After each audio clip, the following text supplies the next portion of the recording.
So we'll be able to keep them from resolving a new threat to the board. And after that, we probably bring down Sentry, be able to hold the blue mana for Shore Up.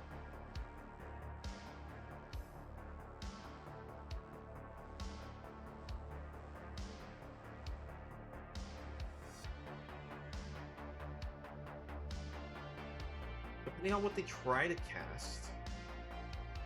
If they go for a large spell, that's a creature, that's what we prefer. Not a very large spell, but we'd still prefer to get rid of that card.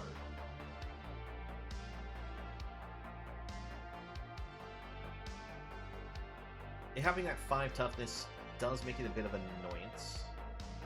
So we go for our Sentry. Macy and Essence gotta get played against us. Yep. Well done, opponent. Alright, well, we get in the 3.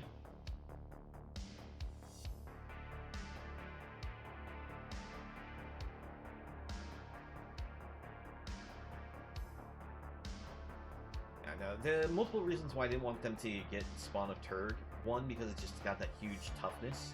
But two, they can actually end up gaining the life off of it in the later part of the game.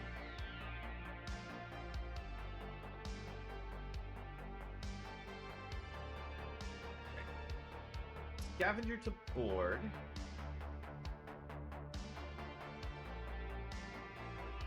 We can actually see how well the air works here. Let's go ahead and try this. I don't think this is going to be the better option, really, but I want to see how well it can work, because we can equip it to the Faithful, and it will get +2/+1 and Trample. Since it's, not being affected by Summon Sickness, I'm not, specifying the haste part yet.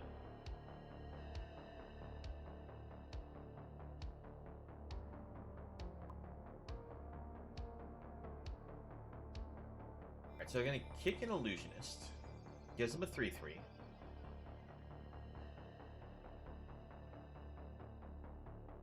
We're just going to pass it. Interesting. Alright. Go for the Heirloom. Equip Heirloom to the Faithful.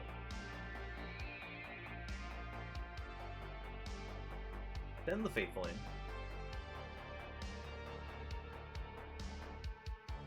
You only blocked one. Unfortunate, buddy. I'm going to punish you for that.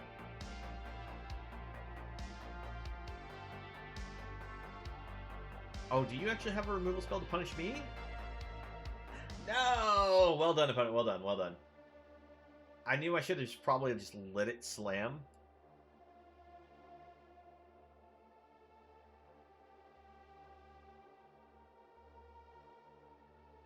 I was being a little too greedy there, I suppose. Let's see, we can equip Heirloom to the Scavenger, send it in, probably gets blocked and killed by Swarm, so not worthwhile. Which means that we're probably going to be impulsing for answers. We could just play the Faithful back from the graveyard.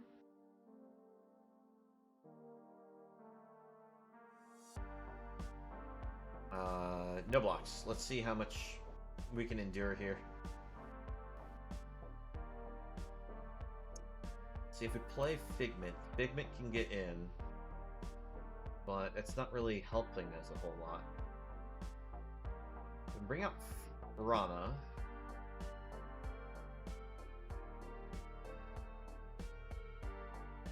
I think what we do is we just equip the Heirloom here.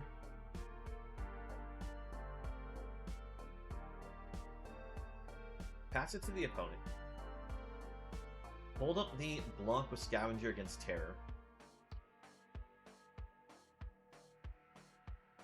And Impulse to try to find some kind of answer out of this. Unfortunately, can't really think of much answers out of this situation.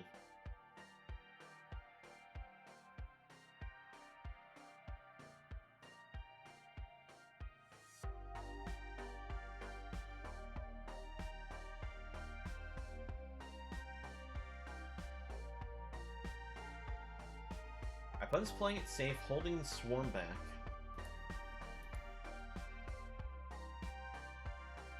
They don't see a reason to attack in with it because, after all, Illusionist will secure lethal next turn anyways. Now, the opponent doesn't activate their skeleton for some reason. So, Aeronaut gives us a blocker in the air, but we are dead deterred. So we go Illusionist, gives us 2 blockers. But we don't net anything beneficial to the board.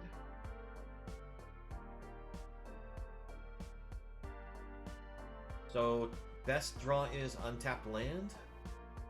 And we hit Top Yoga. Let's see. Oh well. Well, we bring this to the board. Attempt to, at least.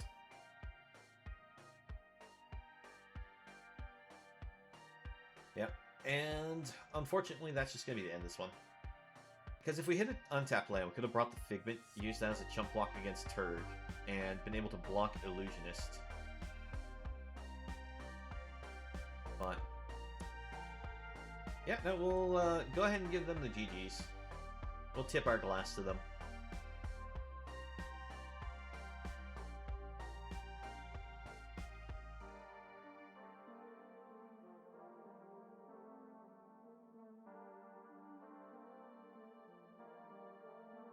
GG, opponent.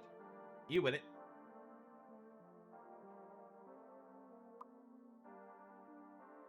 Yeah, they're taking no chances with our untapped blue source. But yeah, that was theirs. We unfortunately got stuck on our lands a bit. It's a shame. I knew I shouldn't have grabbed the equipment there, but I really wanted to see how well it would work out.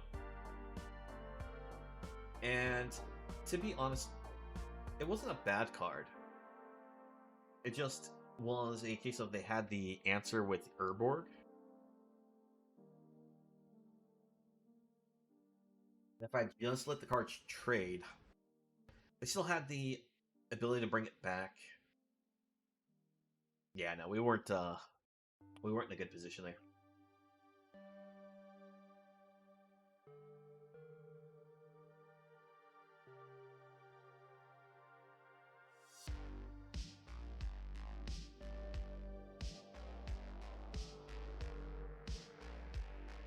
Okay, I think we can do something with this hand. We'll keep it. Missing a black source for Splatter Goblin and Blessing, but we do have the Aeronaut, which is a great win condition. Alright, yeah, we take the green source, I guess. I don't want to miss on land drop. Let's go for Sea Scavenger. Tatyova will put on top.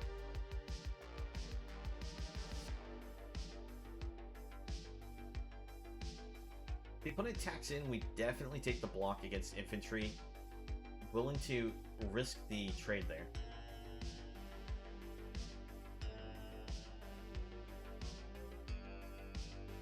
We'll send this in. Now the Berserker can do the death trigger to finish off our Sea Scavenger. But considering this, when it dies, deals damage equal to its power to any target, it has the enlist mechanic. I felt it was a little worrisome to, you know, not try to take that trade.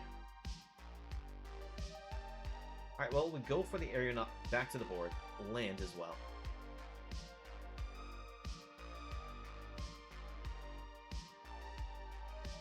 Opponent with all these geysers, unfortunately, with a infantry is a real win condition here. Alright. Aeronaut back to the board. Pass it back. Hope Battle Rage Blessing is going to be enough here.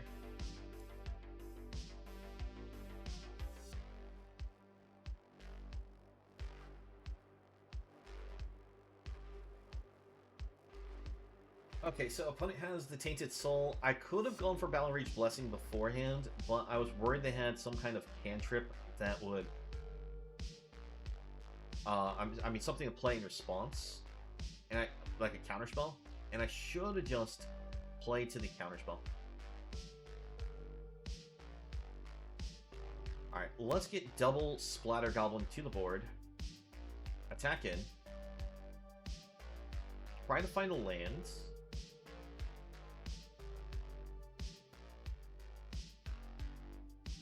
Sadly, we don't have another green source here, so that way we can go Tatyova and the spawn of Turd here. Let's attempt to get rid of the Tainted.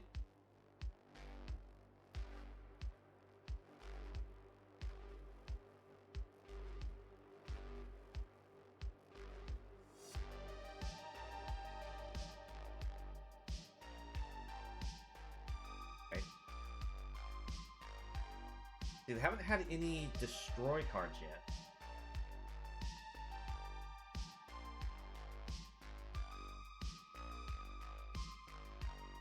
Animate a land. Attack, attack.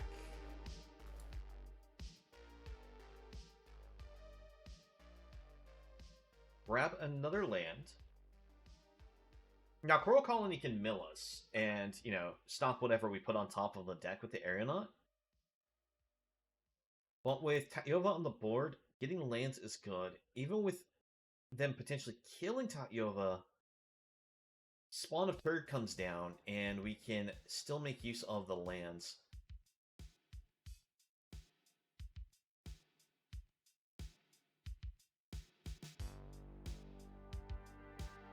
Alright, looks like they're going to use the ability to replay the bounce spell here. Going to bounce the land.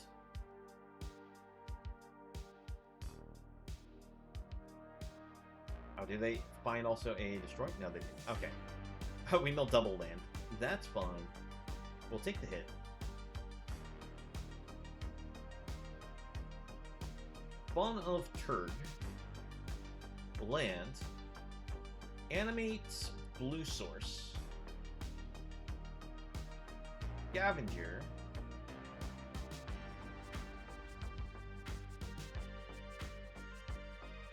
Attack with these. And we'll put the land on top. I'm continuing to make sure that we'll put the lands on top because of the Coral Colonies potentially milling us.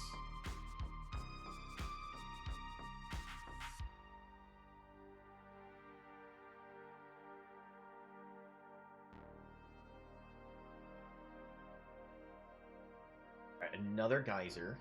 Jeez, how many geysers did they get? That's geyser number 3, right? No, that's 2? No, yeah, it's number 3.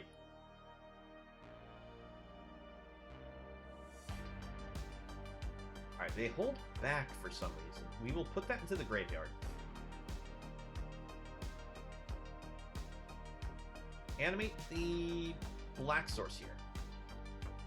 We're going to play this while they're mostly tapped down. Try to destroy this infantry. Alright, now I feel a lot better about this board state.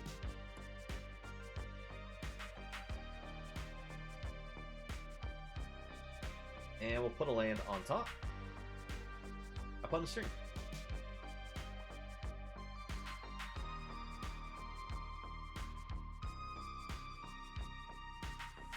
And we get there. All right. Yeah, that's Tatyova putting in work.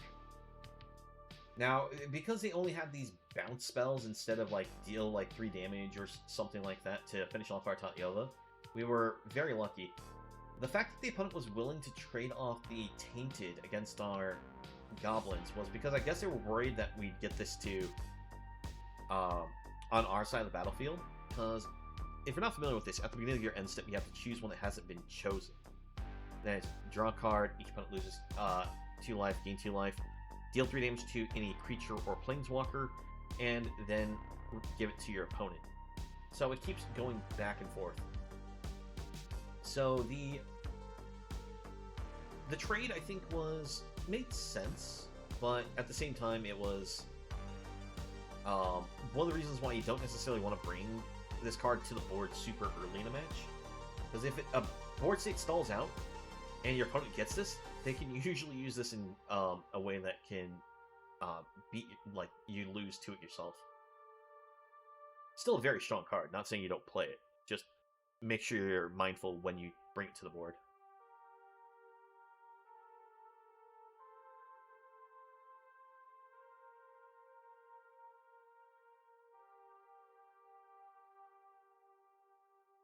Okay. Yeah, I forgot to check to see how people thought we would do with the poll, so let's take a look at the results. Alright, nobody voted.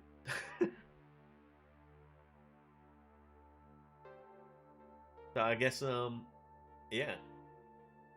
People were unsure how well we would do with the deck when we set up that poll.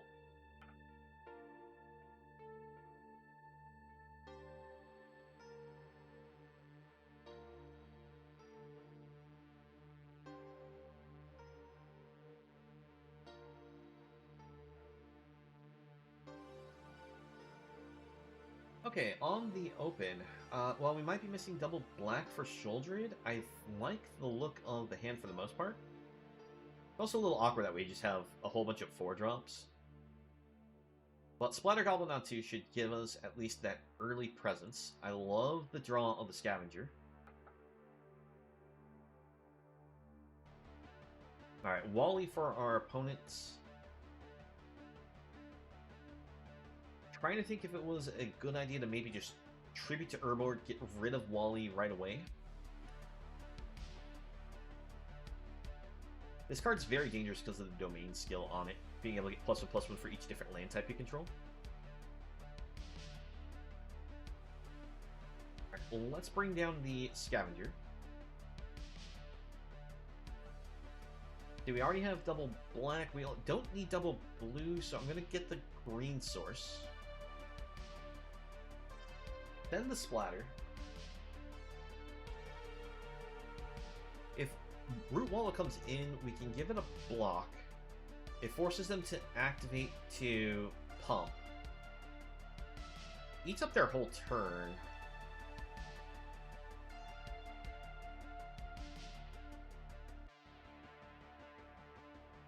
Soldier to the board. Another 2. We'll take it this time.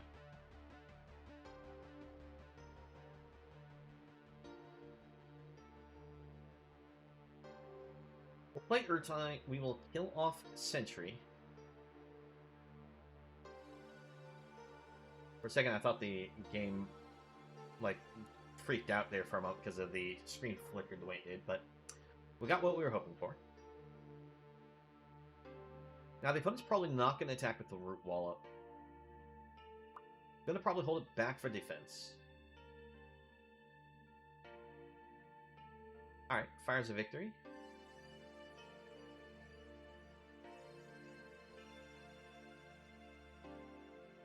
Let's see, so we can actually bring out the Sentry and still use Tribute. Get rid of one of those, send these, get the damage going.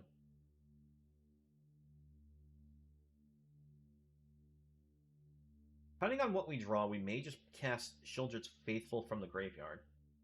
Wow, that's a lot of Root Wallace. Alright, let's send the attack, see what they do.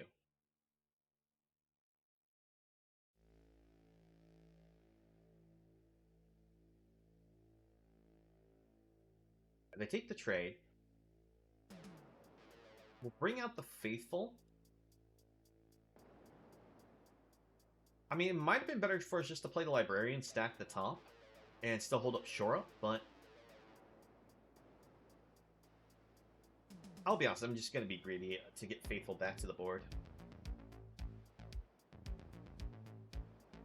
Alright, gonna hold the land just in case we hit a Tatyova. This is one of the reasons why I felt like it was probably better for us just to go for the Librarian. Because we could have sent in the attacks. Depending on where they block, we could use Short to protect the creature. If they didn't block Sentry, we actually could have gone for lethal. Actually, no, we would have...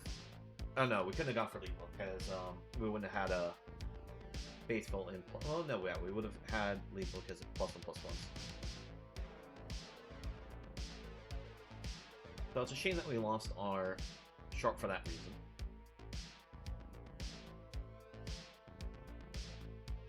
Because at this point, we could just, if we draw extra lands, we could have just held onto them and just discard them for the Purpose of the Faithful.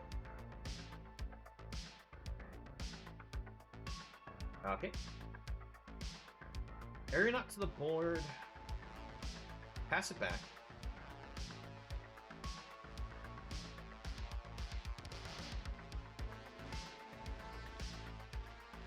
Okay, 1, 2, 3, 4, 5, 6. Yeah, I'm holding land number 7 just for the purpose of Tatyova.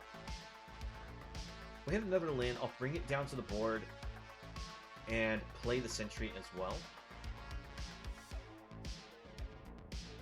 Sadly, Soaring Drake prevents us from getting in with the Area Knot.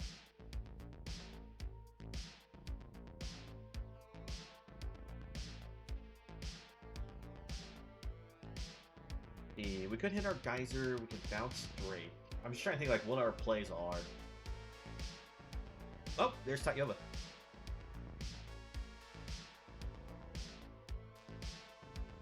Animate Swamp. Send these both in the air.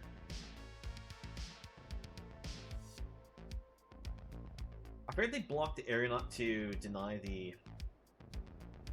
domain trigger, but also, you know, they don't lose to Drake to blocking Area Knot.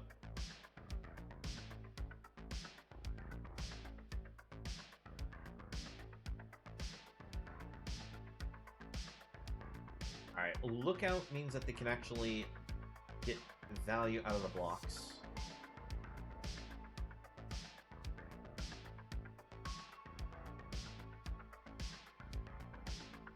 I think, do we just attack in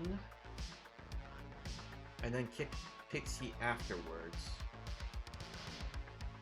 I think that's the plan. Make them think we might have some kind of combat trick here.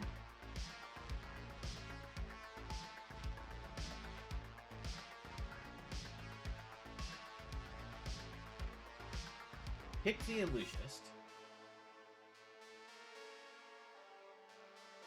So, land still can be animated if we draw it, allowing us to punch in for a lethal around Drake unless they resolve something new to the board, or get rid of our Tatyova.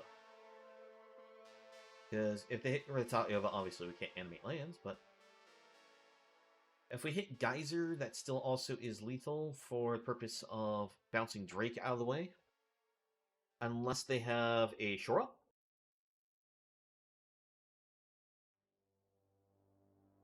We could hit Cut Down, that allows us to kill Drake as well. I'm just trying to go over like all the different outs we have here. Like, we have so many cards that we could draw that allows us to finish it, so kind of curious what they do and what we can draw.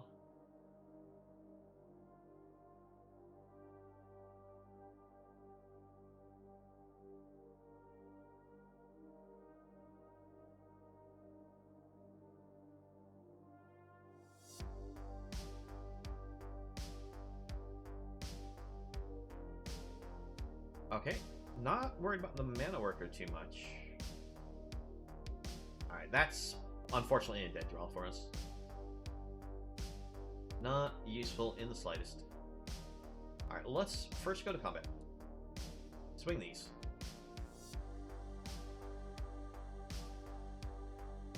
And we'll bring the Sentry to the board. Okay, so they have a counterspell.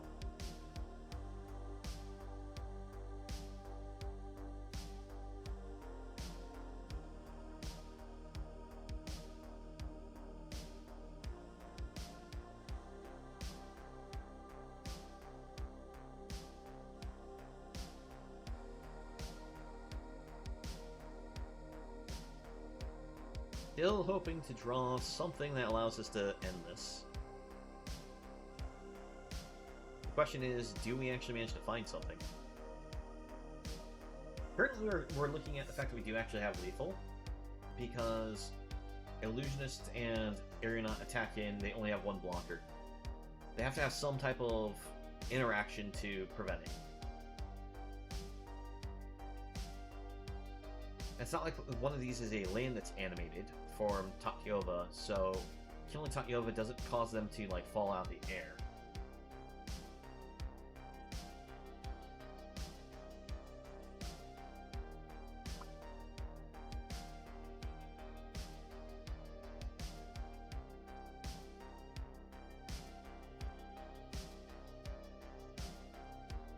what are we looking at?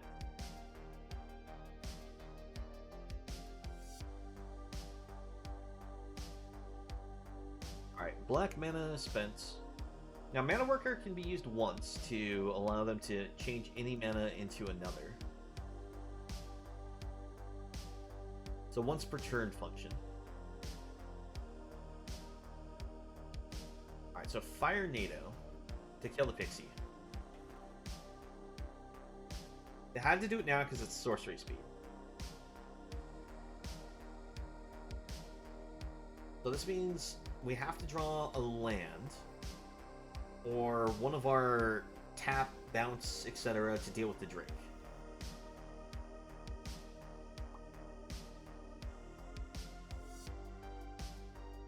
And we hit the spawn of Turg. Alright, Turg, go to the board, as well as the Gardener. We'll pass it back.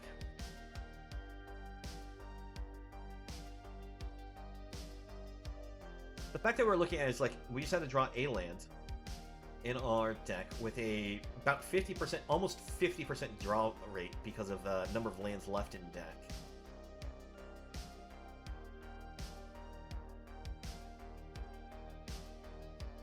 Alright, so the Slimefoot Survey allows them to search for 2 lands, puts them in the play tapped.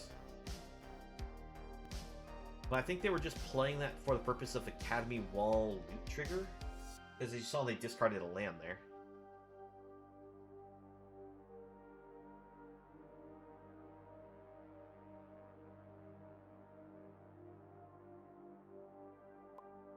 They left 1 on top and 4 to the bottom.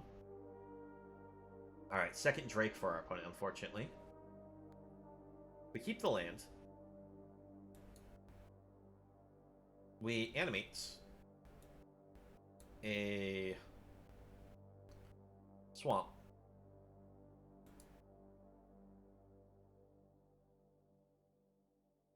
And we'll send the Gardener too. Now the opponent has to block and lose one of their Drakes here. I didn't send the whole team just because I didn't want to, only get 1 damage through and lose Tatyova to a Sojourner block. Ah, nice. So that lets them kill Tatyova, but the question is, what can we find one of our spells that actually gets to interact with the Drake now? Spawn of Turg allows us to shift cards from the top of the deck, so... Alright, we don't need more land. Alright, there we go. Good game, opponent. If this resolves, we get the win. And they scoop it on. Oh man, that was close, that was close. They almost were about to stabilize there with the Tainted. Now, granted, I say that because we're going to actually get the Tainted to our side because we were not likely to die anytime soon. But, yeah, no, that was a close match. At any time, they could have potentially have killed our Tatyova earlier and made it so it was an issue.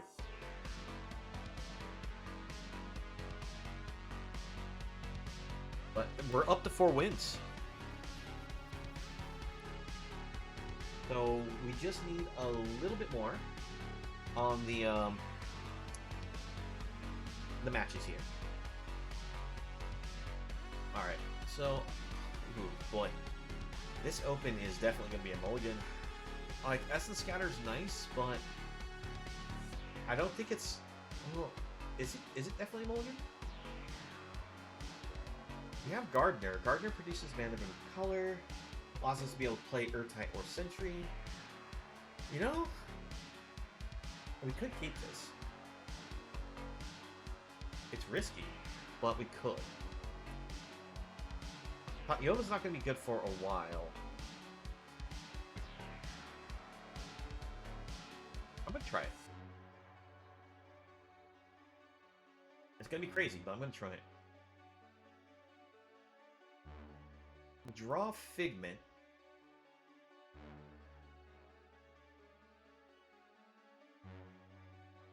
figured since, you know, we were on the draw, we have a better chance of keeping this, but, oof, getting punished.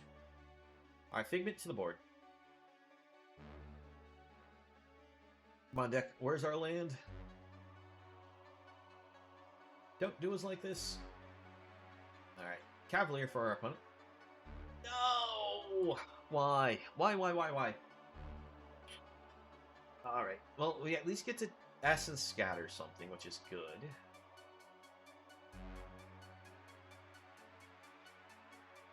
Yeah, I'll block here. You'll probably play a combat trick? No? Alright. We hit that land. We'll go for the Scavenger, trying to top deck more land here. But they have an Essence Scatter of their own. Really, Karn?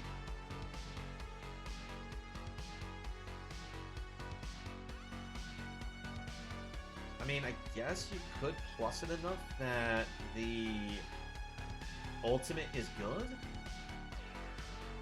but you have to protect it.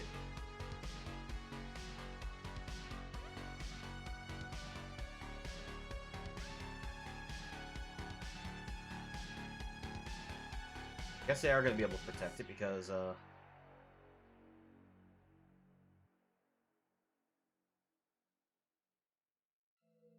you destroy planeswalkers, right? Yeah, you do. But I need land. Alright. I'm gonna go for the Librarian, because if they bounce it... Okay, there we go. We find lands. Whew. I was gonna say, go for the Librarian to try to dig for the lands. That way, we, you know, don't have to worry about them playing bounce games with our Gardener and keeping us from ever resolving.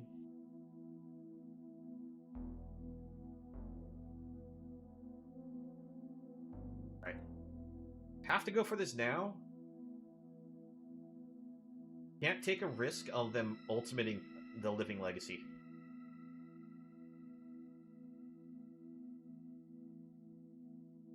If you're wondering what I was so afraid about, is if they hit the -7, whenever they tap an untapped artifact they control, it'll deal 1 damage to any target.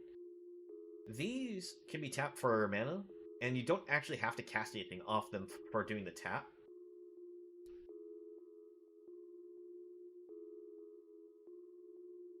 Okay, so let's see. We're going to have to Gardener cut down.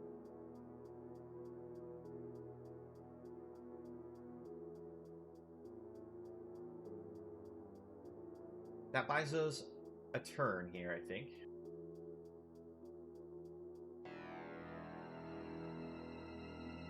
Block Strider. And of course, they have protection.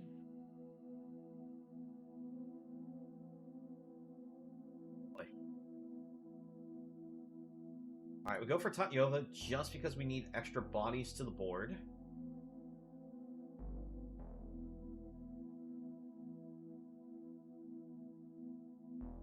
Alright, they land, and they're going to go for the attack.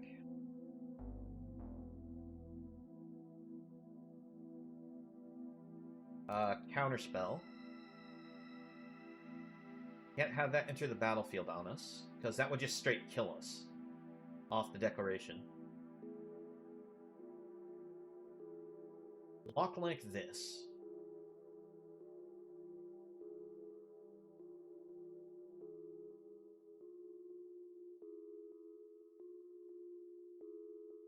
Illusionist for 1, so that way we can hold up Battle Rage. Opponents in top deck mode.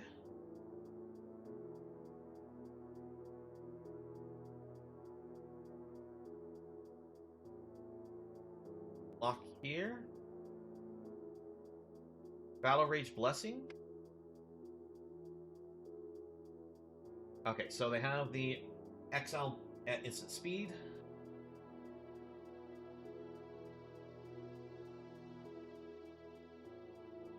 Go for the 4/4 body.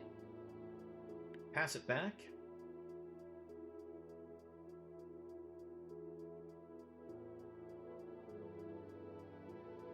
They pass. Okay, great. We're stabilizing. Let's animate the green source. And we'll also go for the Aeronaut. We'll pass it back to the opponent. At this point, we just play it super safe here. Only attacking with Aeronaut. I'm going to take the Impulse. While Tatyova wants us to hit lands for the purpose of animating and going in, if they actually find the removal for it, Impulse allows us to either choose to go for a land or an answer card to the board.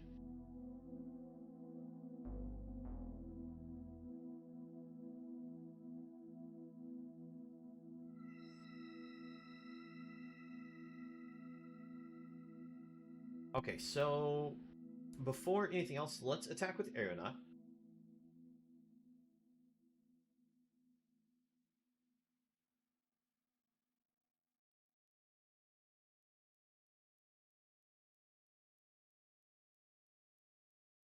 Do I want the Shore Up or the Rana? I'm going to take Shore Up.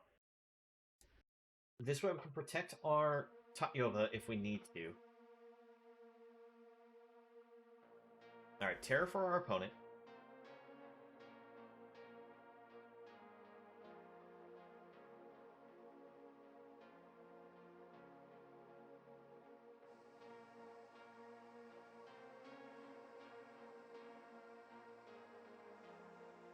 Attack with the Aeronaut. Actually, before it connects, I'm going to actually go ahead and Impulse here.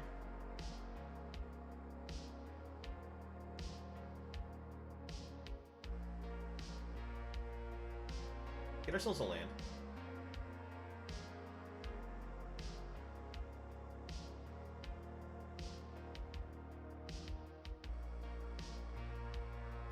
Ooh, I like this. Alright, so land, animate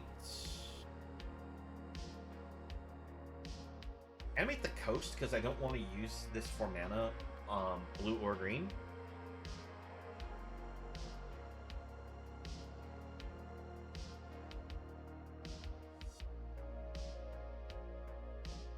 Okay. So they're developing large bodies, which is kind of scary.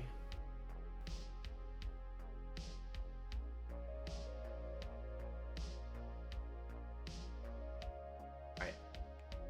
Play the Heirloom.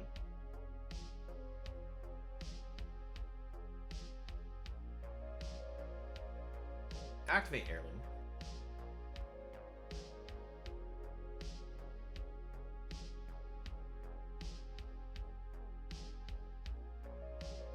We get in for 4.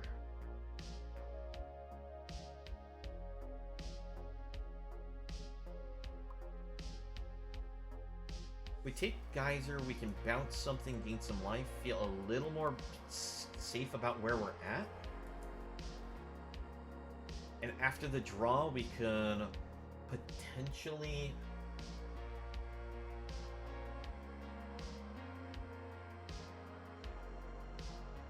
Are they going to start coming in? Okay, they start coming in. Attempt to untap here.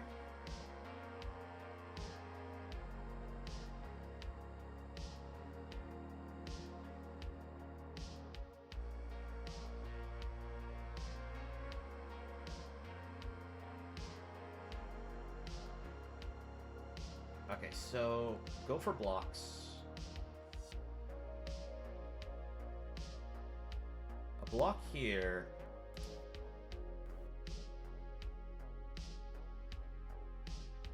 Double block here.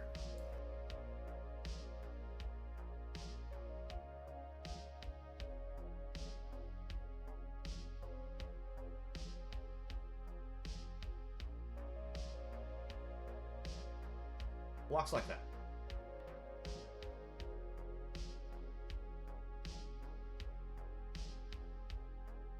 Did I not block enough? Oh, I might not have blocked enough. Because if they have the ability to kick that one spell to give all their creatures +2/+1 and trample, yeah, we're dead. Yep. That's why I wanted to get this geyser. Oh, okay, never mind. They just have that again. Alright. Wait. Opponent, this... Any target, you could have gone for my face. Okay, we're not dead yet.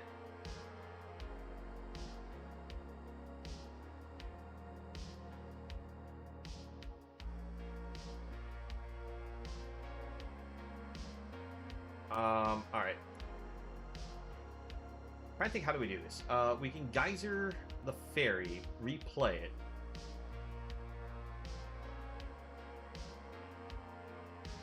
We can return any creature to its owner's hand.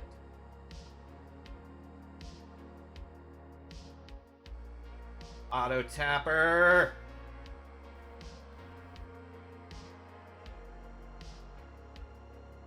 Why auto tapper? Why? I need to make sure to just not let auto tapper do stuff. And I let it do stuff.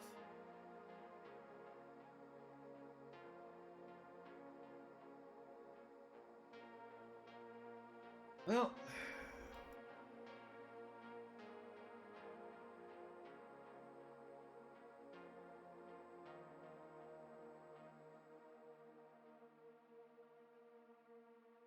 I couldn't risk bouncing this back to their hand because of the ability for it to bolt someone. Wait. They killed this?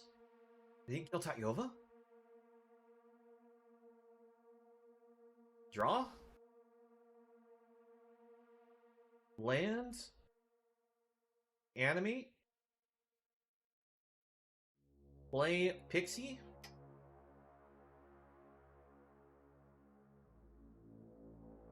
Equip here? Opponent's turn?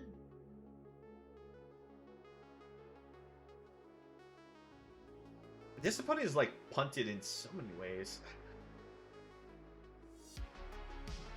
Alright, go for Turd.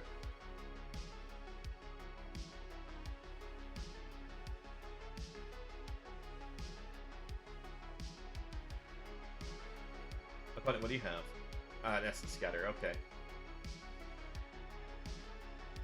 In that case, we'll bring out the Haunted Mire, we'll animate an island, pass it back.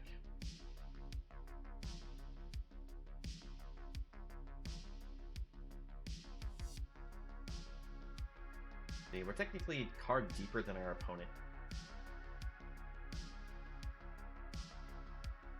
So if it comes to a mill out plan, we will dine a mill out first.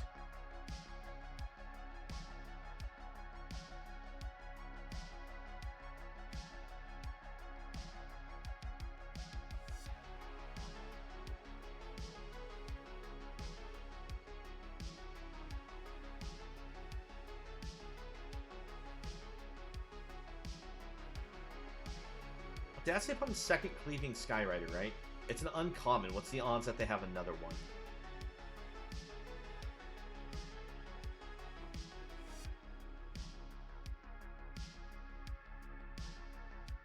Alright, bring Faithful to the board. Animate here. Pass it back.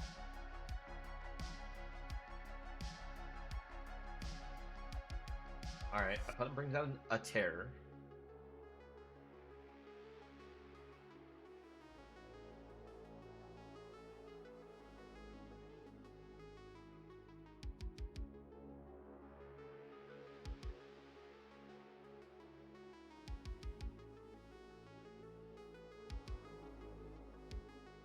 Okay, so we can use Urborg to remove something.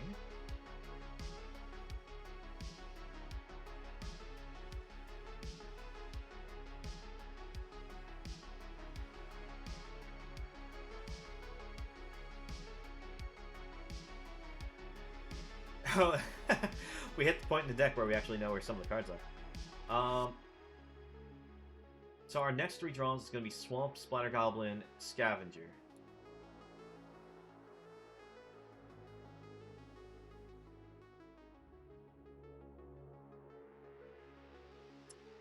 Pass it back to the opponent.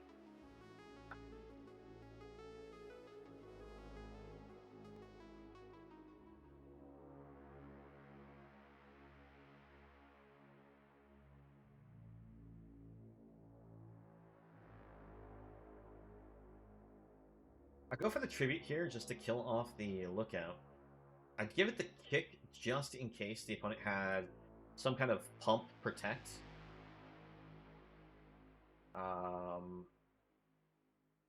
Okay, so they give it a counterspell. We block it with the 3-on portal because I'm more worried about accidentally tapping that for mana than anything else.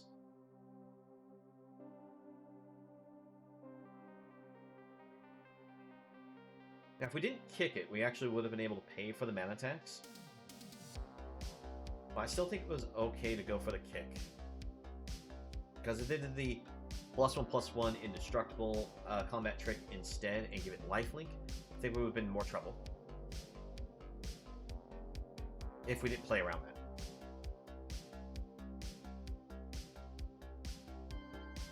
that. Okay, so...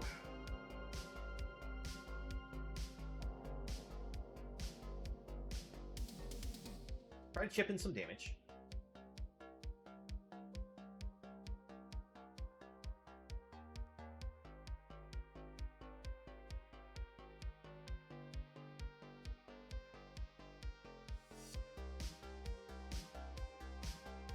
Okay, so that gives them the ability to tap something down. Of course they do that the moment I decide, alright, you know, I'm going to chip in for something. But it's a good reason why we only attacked in with one.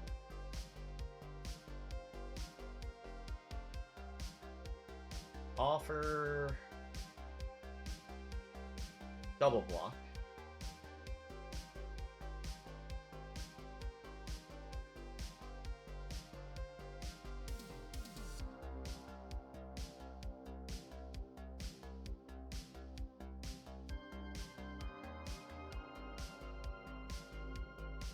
Opponent's turn. Put the equipment on Splatter Goblin just to give us a better chance to block the Strider.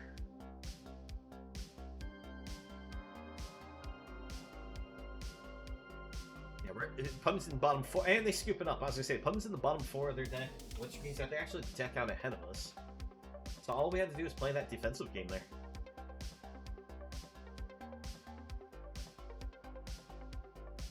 Man, that one unfortunately got dragged out much longer than I was planning on. But we get there. Game number 5 was definitely a struggle, but we got there. Now, both our opponent and we made some misplays in that match, but we managed to navigate well enough.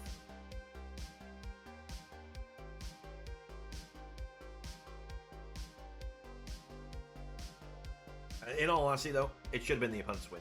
They made a huge punt that just was it. They had lethal and decided, I'm going to kill this creature instead of doing the lethal to the face.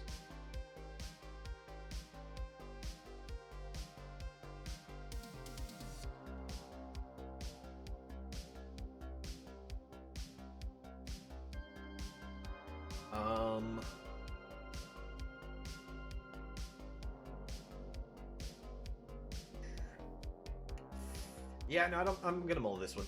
It's too greedy. And this one will keep. Going to put Turg on the bottom. I mean, Turg's a big wall, but its question is, do we draw the double black or the double green? Because I want to keep both of these as, well, you know, I guess I could give up impede momentum. We'll do that. Because Geyser will give us a redraw. Momentum was nice because it gives us a scry, but... Alright, Librarian should help us dig into what we're looking for. Never too worried about a Faith Bonder, but we hit the second black source, so it was a good thing that we kept Turg.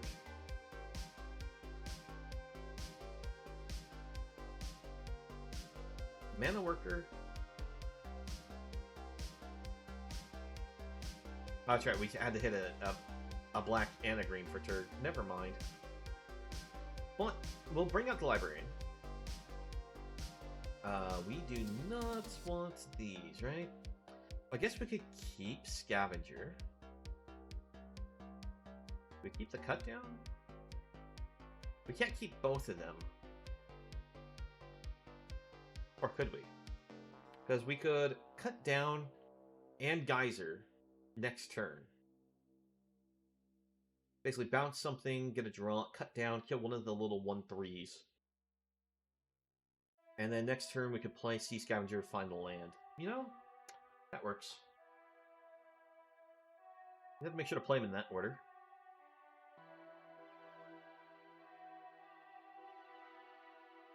Because the opponent more than likely brings out something that I'm going to want to bounce now, right? Well, I bounce that because it just costs some more mana to replay. So, go for the Geyser. Bounce the Barricade. Attack it with the Librarian. See if I can get the double block out of them. No dice. Let's kill Mana Worker. This way, if they have a third color, we're making it harder for them to play it.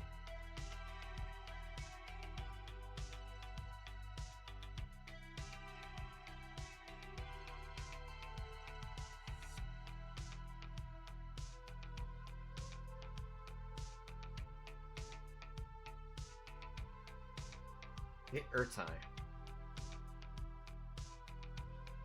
I don't want to miss my land drop, so I'm going to do this instead. I think... Yeah, we need that green source.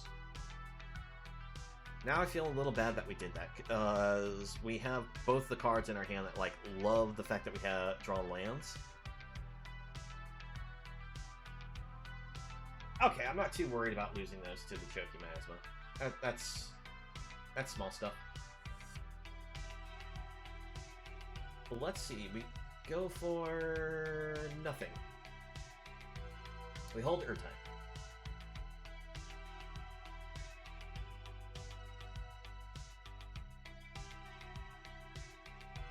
Alright, they get that to the board.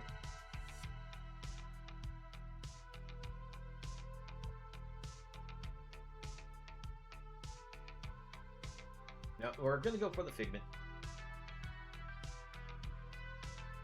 Pass it back.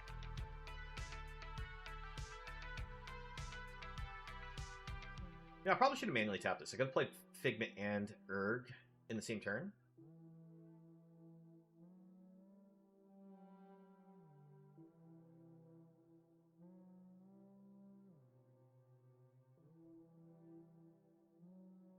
I'll take the trade against the Rager. The opponent is hurting themselves a lot.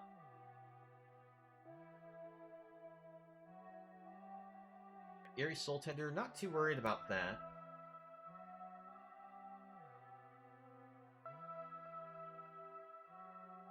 Necromask. That's something to be worried about.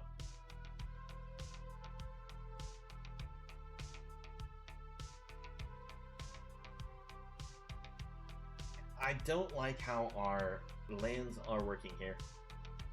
So that one turn that we decided to go for the Sea Scavenger, we ended up putting 2 lands on the bottom. It was like the exact amount of lands that we were really hoping to have here.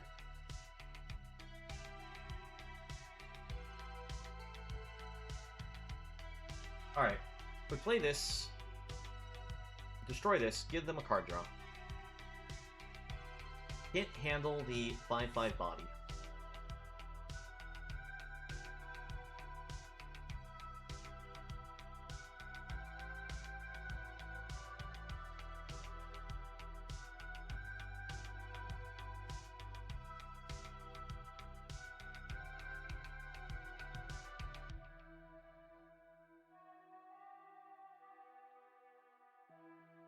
Okay. Throw it up. That's fine. I managed to get the opponent to use 2 removal spells. I didn't think the Urtai was worth that much, but to the opponent it was. Alright, great thing about Heirloom on Turg is that it will give him an extra 2 power, so I'm gonna choose to block the 1 over the 3. I'm a little worried about... I know the opponent runs the -2/-2 spell. They may have run, you know, something like the +2/+2 untap 2 creatures.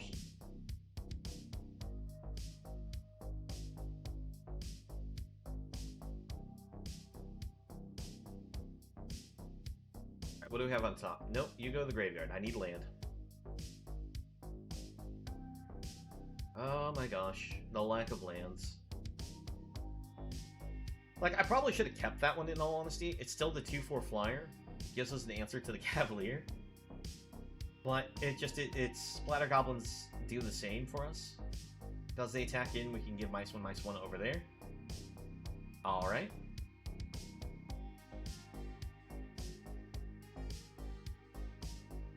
Well, they're gonna get the Necromass back, but we kind of have to answer the board. Necromass is going to come back for only 1 mana. No, that's not good.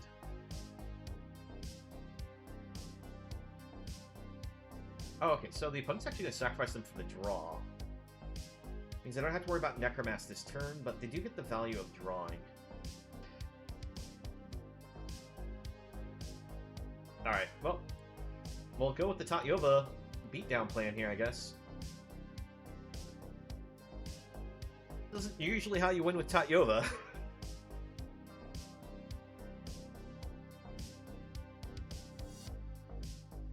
Here's all of our land. We've only hit 5. We have another 11 still in there. Let's see.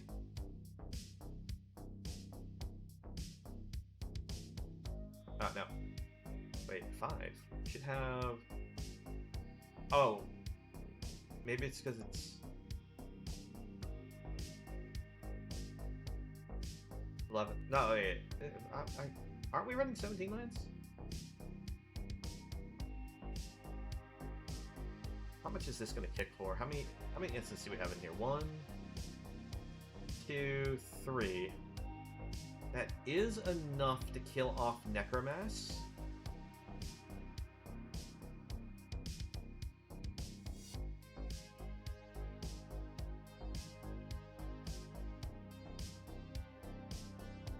The problem is now we're just going to flood and we have no use for all the lands. Oh my gosh. All... Hey, we're just gonna... let's see.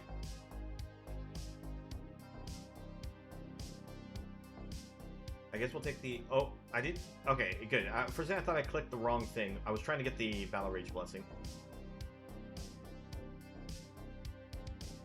If the opponent has another removal spell, we just lose. Yep. Another removal spell. Good game, opponent. How many removal spells is that for them? Like, holy cow, that's a lot. Let's see, so... Choking Miasma, that's 1. Oh, that a Cruelty and Gix that they accidentally milled. 2. 3. 4. 5. So, we went through at least 6 removal type cards from our opponent. And we couldn't draw land number 6 in a deck that's all about trying to play those lands. Like, we dug for lands. We dug deep, and we couldn't get them.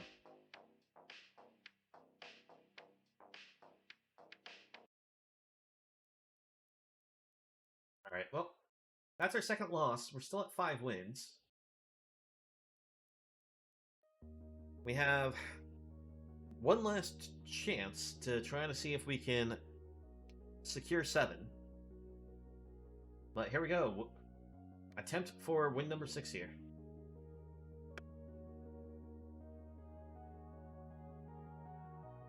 Okay, on the open, I can't bring myself to keep this, can I?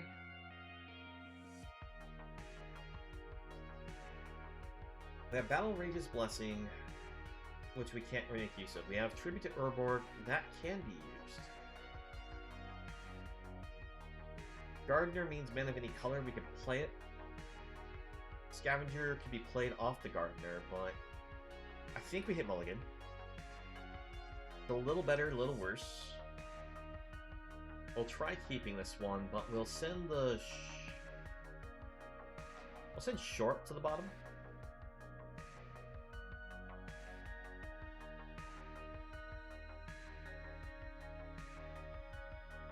Oof, we're drawing all the blue cards. Come on, deck. Blue land, blue land. Blue land now. There we go. Alright, let's hit that with the geyser. Slow down the opponent a little bit.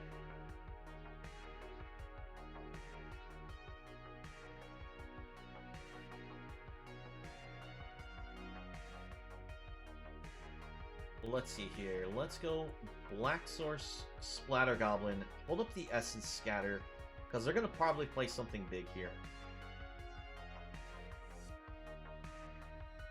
Yes, and we have the Essence just in time.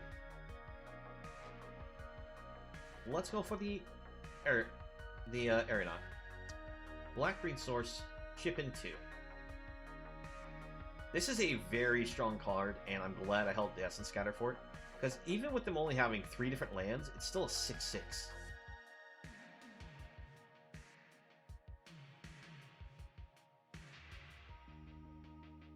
Soul Tender. That allows them to potentially get back them. Ooh, they milled another Marrow. Wow. Managed to get 2 Marrows? That's pretty lucky. People usually don't pass on Marrows. Alright. Aeronaut goes in.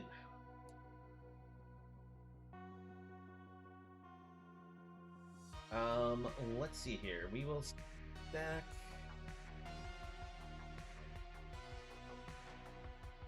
we say none of these, we just get whatever's off the top of the deck. Well, let's go ahead and say none.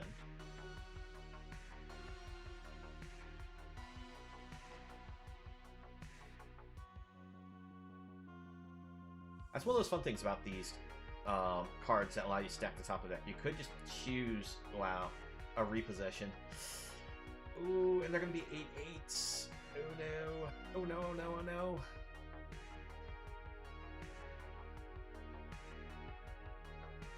Let's see, and they'll be able to play both of them next turn, is that right?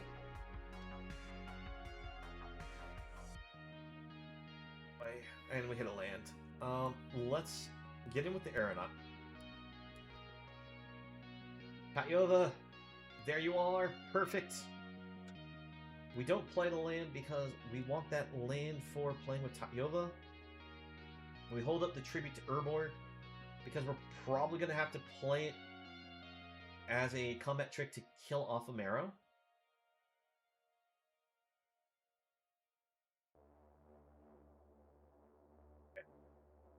Tatyova to board. Land the board. Animate the land. Hold it back as a blocker because we're going to need it for the mana.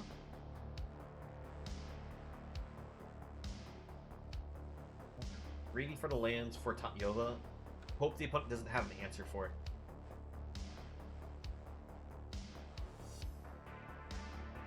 Okay, so an 8/8. Offer block with Sheoldred and Splatter. Just in case they have a pump spell, we might still be able to kill it.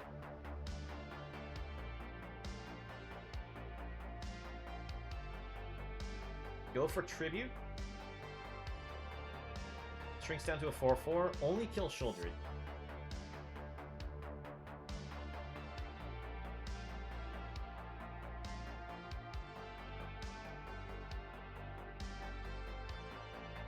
Okay. Land, animates. Attack in the air. Keep the impulse. Because this way if they kill Tatyova, we have the way to try to find something more useful. If they can't kill Tatyova, we have the win in the air.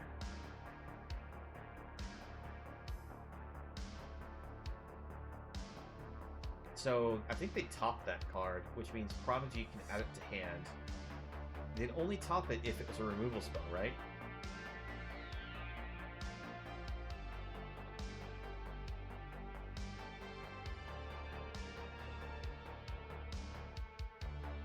Alright, alright. We can block, we can survive.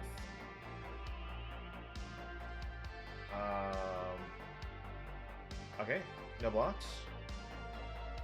It's a good effort there, opponent, but we'll just go ahead and end this. They couldn't even let it hit. I didn't even try to, like, you know, play impulse and keep playing to the turn. I tried to just end it. But there we go. Win number 6.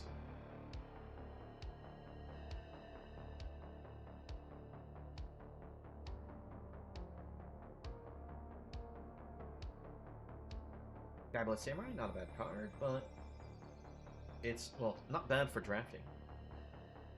I guess you could play it in Standard if you really wanted to try.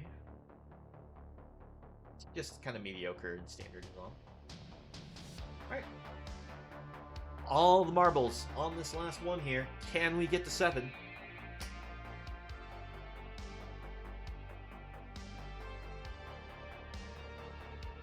Let's see. So we are doing pretty well with the deck. I mean, the fact that we got to 6 wins is already still amazing. I feel a lot better now that we've made it this far, considering how our first 2 drafts went for the night.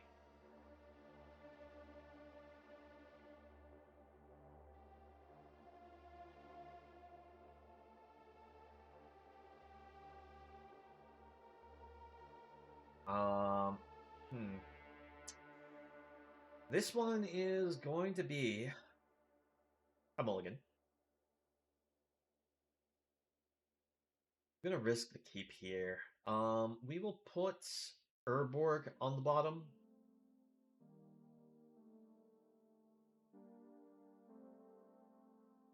All we have to do is hit land number 3 for the purpose of being able to probably hit land 4.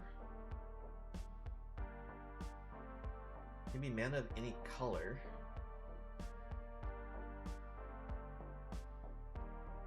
Let's go for Figment. I really should just impede momentum, give the Scry 1, and try to make sure we hit that land, but still don't want to lose out on potentially being aggressive against the opponent as well.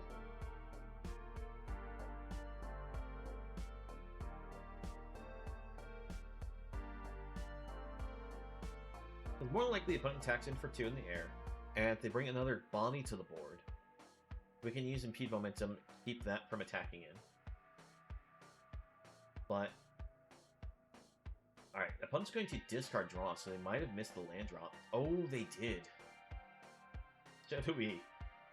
Alright, well, we're gonna impede that momentum. We find our land.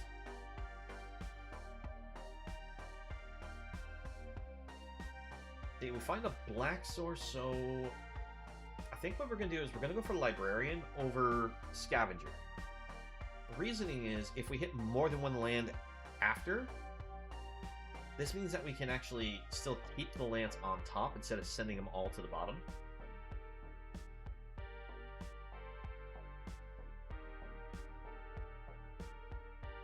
Librarian to the board. But it may have a counterspell here from how it looks, but nope.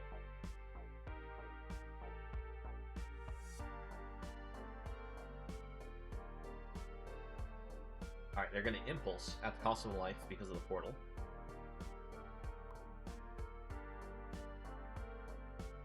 We do find the land. We don't need the Blessing here, I don't think, so we're going to put that on the bottom.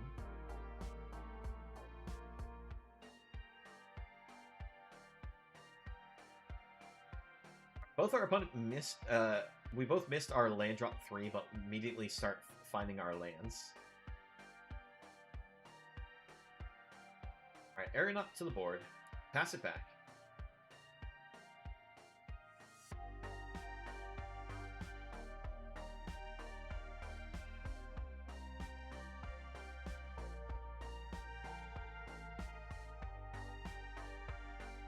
I honestly think Warbrute is like one of my favorite of the Enlist cards, just because it's, you know, it's a 3/4 Bonnie, which isn't small. It's not super large for its mana value, but because it has Trample, means that this Enlist mechanic gets very scary. Alright, so they're gonna rebound. They're gonna bounce our Aeronaut back to our hand, make us replay it. Welcome back, Horatio. Hope you're doing well. Alright. We're gonna go for the scavenger, trying to set up for another land. We find one. Opponent's turn. Great thing is we found another blue source here. See, having the first unhealthy food for the first time in 6 weeks. What'd you do? Like, go hit up like a McDonald's or something?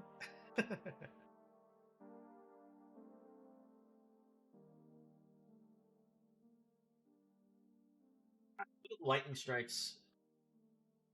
It pumps the amplifier, makes it so that way we can't offer a double block.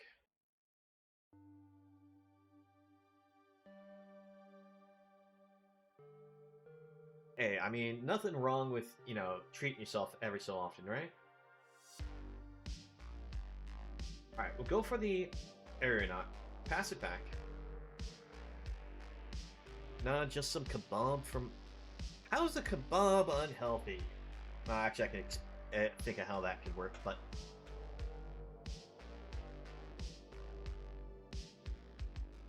See, what does the opponent do here? So they're going to enlist probably to the Warbird.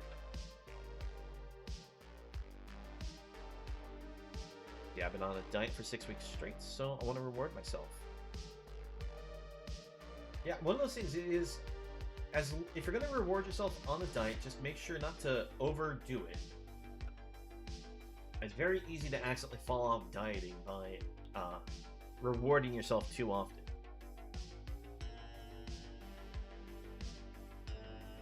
Oh man, unfortunately we are going to get blown out here on this one.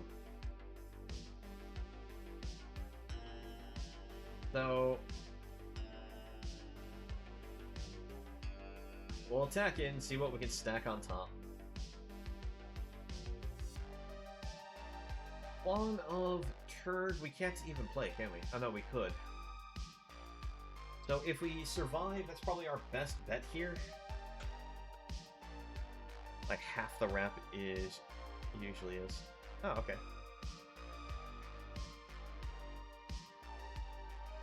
Well, we'll attempt to shore up. Now, the thing is, it doesn't matter how I block here, we still lose. So I'm just going to Vengeance Skill. Good game, opponent. It's a shame that we got this close to getting all 7, but we tripped at the finish line there. Because we had to mull the first hand. Second hand still wasn't super amazing, but it was close. It was close.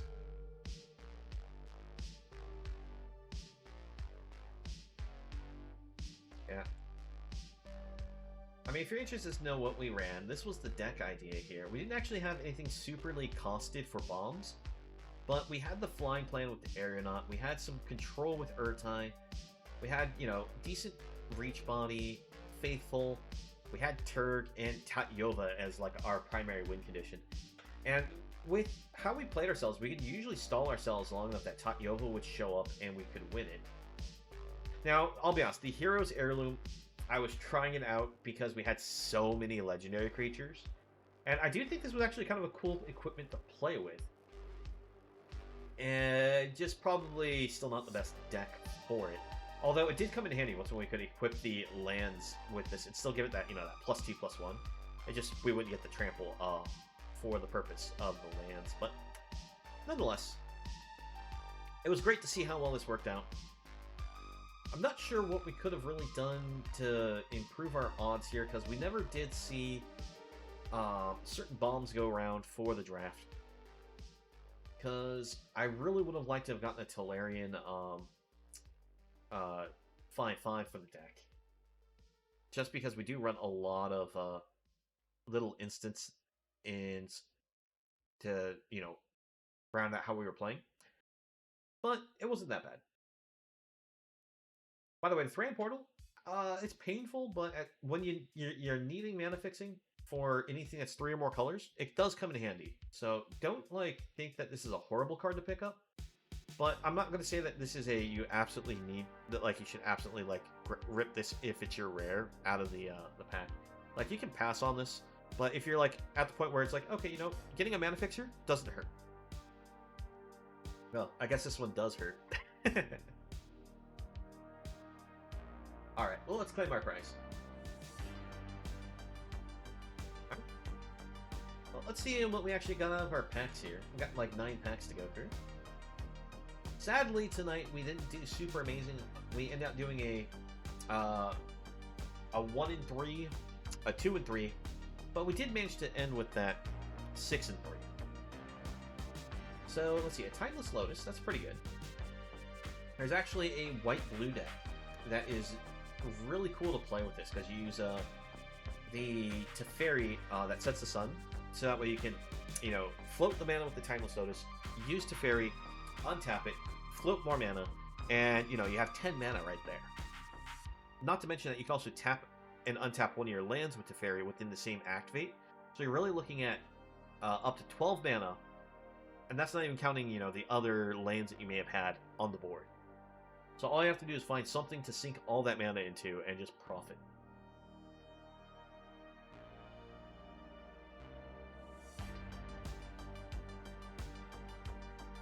So let's see, we have Sten, the Paranoid Partisan, which seems like a really cool card, but I haven't found the right kind of deck to play it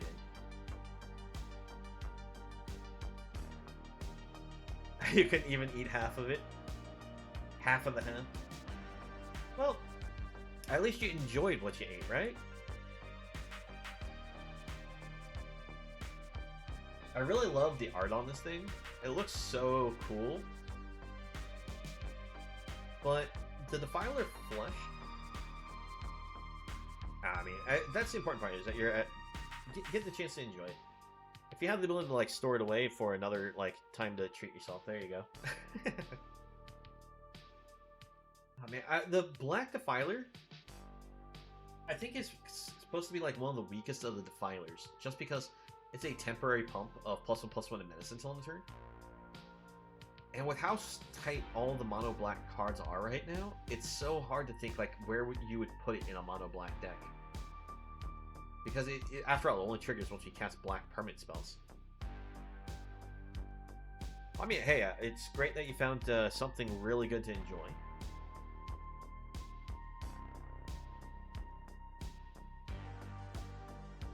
Got a weird echo to his voice now. Is that just because of the Phyrexian thing? But I'm actually really tempted to try to find a way to make a deck around this, but this is only my first copy I've managed to get out of it. Now, I do think that this Johnny can almost craft the blue deck you made. Is it you're talking about the Jin deck? Because the Jin deck is only really requiring, I think, what was it? A total of 6 rares for that build I gave you. And 4 of them are the Jin. I'm sorry, a total of 10 rares. 4 were the Jin, 4 were March of Swirling Mist, and 2 of them were the Bounce Lands. Now, the thing is, you don't even need to run March of Swirling Mist. You could just trim it down to, like, maybe only 2 copies. But it's still a powerful card to the deck. And you don't even need to run the lands. So, just, you know, as long as you got the Jins and maybe 2 Marches, I think that's all the rares you really need. Everything else can just be the counter magic, draw magic to take advantage of it. See, the Elder Dragon War. Now, this is a card that I think is actually not bad at all, but it's still... It's just not good enough because it's only 2 damage. Nice thing is it does damage to the opponent's face, but you can't just skip ahead, just straight play it as a 4 mana 4/4 flyer, so I can't say it's a bad card. I think that this is something that I'll have to try to experiment with a bit more. I tried it a little bit, it just wasn't working out quite how I was hoping. Well, I think it's probably because I just didn't have it in the right kind of deck. I know Mono Red can actually make use of it because you can just use it for the loot, and then you can also get the 4/4 out of it. I'm honestly not a big fan of this spider. It's okay, but it's not amazing. Like, the domain reducing the cost to be able to replay it back from the graveyard isn't bad. But if it would leave the battlefield, you have to exile it instead of putting it anywhere else, really hurts this card. Because it means that you can't, like, flicker the card, so that way it leaves the battlefield, re-enters the battlefield, to, you know, potentially keep reanimating it from its, from the graveyard. It is a balancing act that they're trying to put on the card, but it does mean that it's like this card really only fits in a domain deck, especially considering how expensive it is to bring back.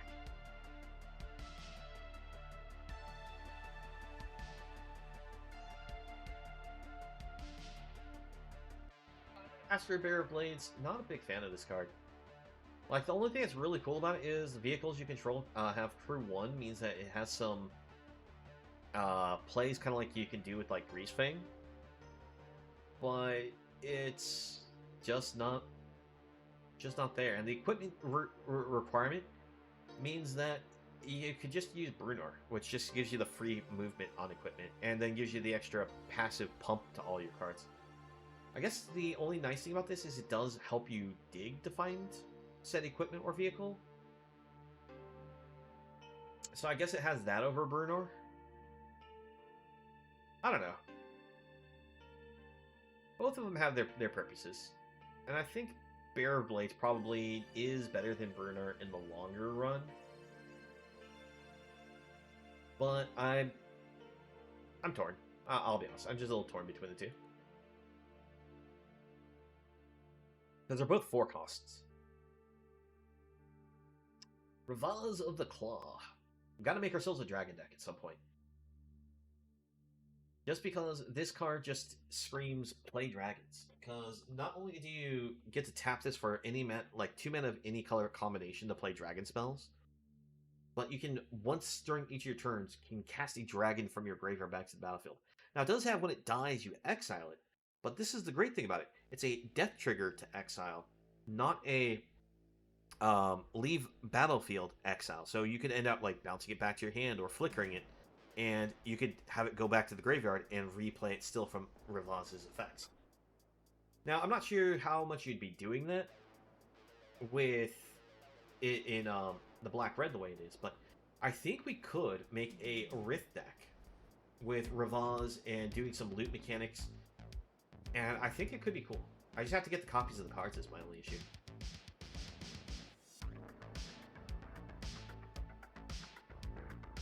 Oh, there we go. We got basically 2 wild cards there because we managed to complete the cycle there. Alright. Well, I hope you enjoyed the drafts tonight. I'm going to go ahead and wrap it up here. Just want to go get myself some dinner, unfortunately. We'll go ahead and send everyone off on the raid, but if you have any suggestions, feel free to shout it out. I'm going to see who is currently online. Yeah, I mean, catch you next time also. One thing to make note, if you haven't had a chance to check out our YouTube, actually, let me give you a quick YouTube link. We've got some more stuff uploaded again. I'm going to be back to having some daily uploads again. And one of our newest decks is actually once we played Mono Blue Tempo, but we played it in a special... this Mono Blue doesn't use the Jin, so it's gonna focus around using the Academy Lore Master. If you're interested, check that out. Check out the YouTube right there. But let's see, who is online? I'm actually not seeing too many people online. Oh, Odo's on. I guess we can go hit up Odo.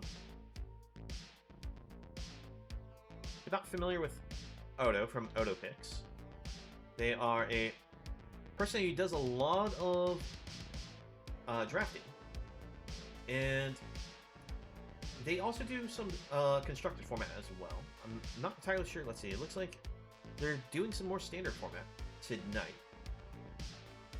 so it should be a lot of fun. Let's see. Where's the there it is. My red button got shifted for some reason. But in any case, let's go ahead and visit Odo send some, support. And I wish you all have a nice night. We'll hopefully see you next time. We'll be online hopefully tomorrow with the tournament for Brawl, Historic Brawl. I hadn't heard anything from the Crab saying that he was canceling it again this time, so it should be a lot of fun. And if you hadn't actually had a chance to vote for which deck you'd like to see us play, just a reminder, check out our Discord. Link is in the About section there. And give a vote in the Historic Brawl section to let us know which one you'd like to see played. In which case, I wish you all have a nice night and see you next time. Take care.